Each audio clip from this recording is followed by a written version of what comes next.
Hello, my name is Lydia Boyer, and this is the story about how God moved in my life.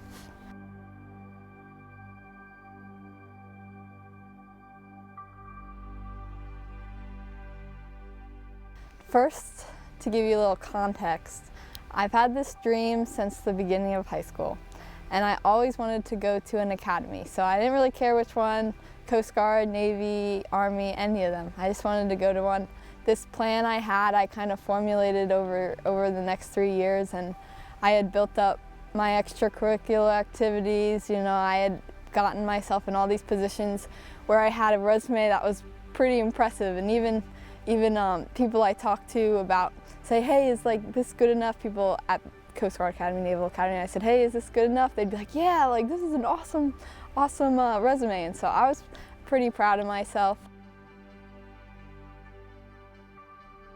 After a little while, I ended up applying. I ended up getting this thing called a letter of assurance from the Coast Guard Academy. And so what this meant is I pretty much had a conditional appointment. So I was in the Coast Guard Academy as long as I passed this medical test they have.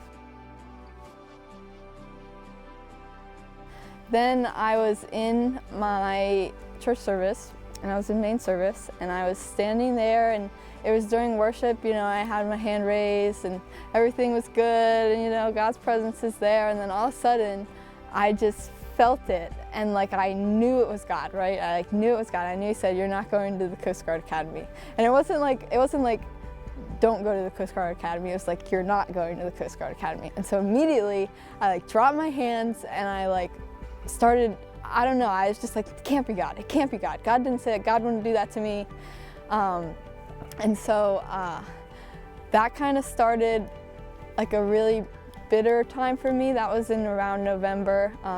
I was so mad because I put all my eggs in this basket, right? And I was so sure, and all of a sudden I hear God trying to say, hey, that's not the plan. And it really, I would say in a lot of ways it broke my heart, because for me, going to the academy was more than just a college. It was my dream. It was something I worked towards for years.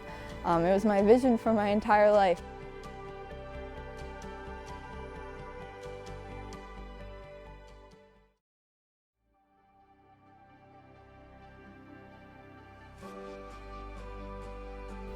So we get to around January, and at this point, my heart hasn't changed in any way.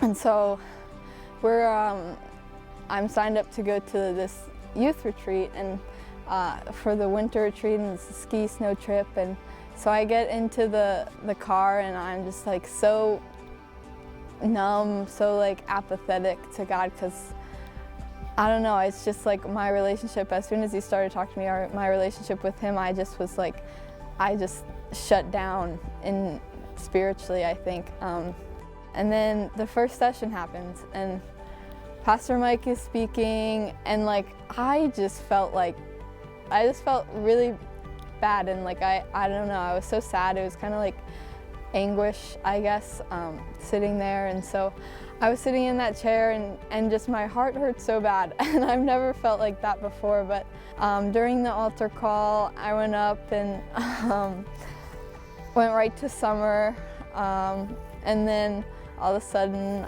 I'm crying my eyes out, and I was bawling, and it really did soften my heart just to be so, I don't know, because I was just touched by God in that moment. And I think that really was the start of when my heart started changing. And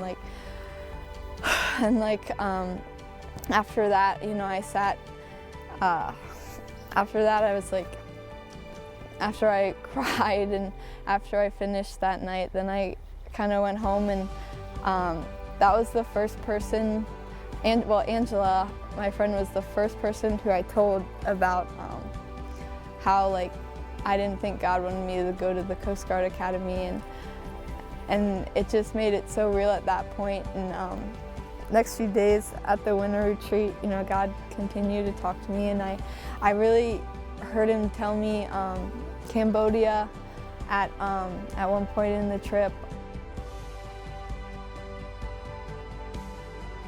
you know, sometimes I like ask myself the question, why do I believe in God? And I think of moments like that, like, because God changed my heart in like such a short span of time. Like, there's no way that's humanly impossible. Like, I tried to change myself, I just can't do it, you know, but God did it in 20 minutes.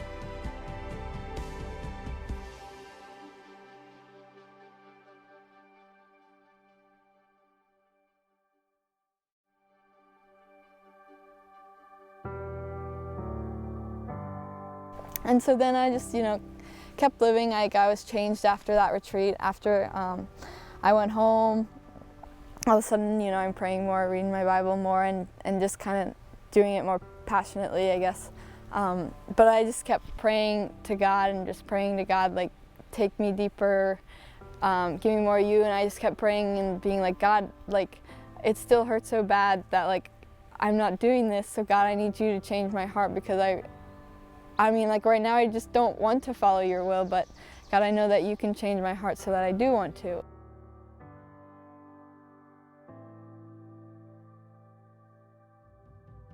One Wednesday night, I just like felt like I should go to church. Like, I don't usually go to Wednesday night church just because I have school and then I go home, like, and then I have track, and then, you know, I'm so busy and then I get so tired at night, so I usually just don't go. But I went to church that night, and kind of just, it started out like any other Wednesday night service. And so I just sat down, and Pastor Mike preached, and he really preached on what I'd been praying about, like going deeper with God and following him with your whole heart. And so altar call came, and, you know, like half the students went up, like pretty much everyone. And so we're just all up there worshiping, and then all of a sudden Pastor Mike came up to me and was like, have you ever received the baptism of the Holy Spirit? And I said no. And then it all happened so fast, you know. He's praying for me, and then all of a sudden I'm like crying and like pleading with God. I'm on the floor, and like everything changed, and I just didn't know what was going on. It was like such like a spiritual thing, like it was just like nothing like I'd ever experienced. It was like God was like, I don't know, this is weird, but he's like sitting on me. Like, he was so heavily with me at that point. It was amazing. And you know, I spent a little bit of time just crying out to God, and like you know, I was definitely baptized in the Holy Spirit. And then I just kind of went home after that, and it just revolutionized my life. Like, it was crazy. It was supernatural. A couple months afterwards, it was like a month after all this happened, I wrote everything out in a Word document. And it was crazy because I wrote all of it out, and then, you know, I'm done with it. And then 5 days later, I got the waiver back, and it said that I was denied. So it was just crazy, because it was like such a God thing that once I'd really like put in my heart out there, and I'd said like, okay, God, your will, your way, and I just stepped back, and then all of a sudden that waiver came back and said, yeah, you're doing the right things.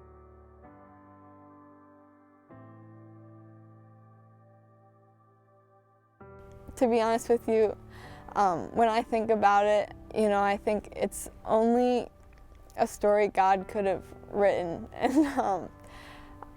And like, I mean, it's just like, for me, it's just like, you know, such a tender thing for me. And like, just to have, you know, the God of the universe and the God of everyone kind of change my heart and walk with me through this in such like an intimate way, you know. It's like, just, I don't know, it just, he loves us all, so it's pretty cool. And you know, I'm just really blessed that I was able to do this all on his timing. And I think, how cool is it that God that I was going the wrong way, right? And God just like stopped me and turned me around. And you know, now I'm just kind of believing, like I don't really know what's happening with my future, and to be honest with you, that terrifies me a lot of the time because I have always been a person with a plan. But you know, I just have this amazing trust and peace about it, you know, after all that happened. And you know, I know that even though I don't have something good, that, you know, something for sure and something that's gonna sustain me for the rest of my life on earth. Like I know that God is going to guide my path, and I know that through His plan, as long as I do His plan, His will, then I will prosper. So I'm kind of just there now, and that's my testimony.